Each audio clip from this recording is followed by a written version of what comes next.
আমেরিকার মতো পুলিশদেরকে যদি অর্ডার দেন তাহলে এই দেশের কি হবে?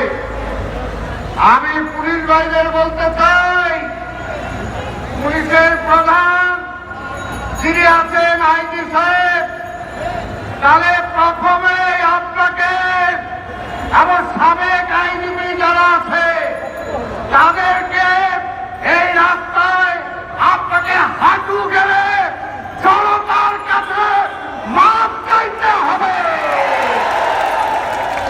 আমেরিকায় দেখেছেন সেখানে কিভাবে আমাদের কালো মানুষের উপর অত্যাচার করার কারণে সেখানকার পুলিশের প্রধান রাজপথে হাঁটু গেলে জনতার কাছে মাপ চেয়েছে।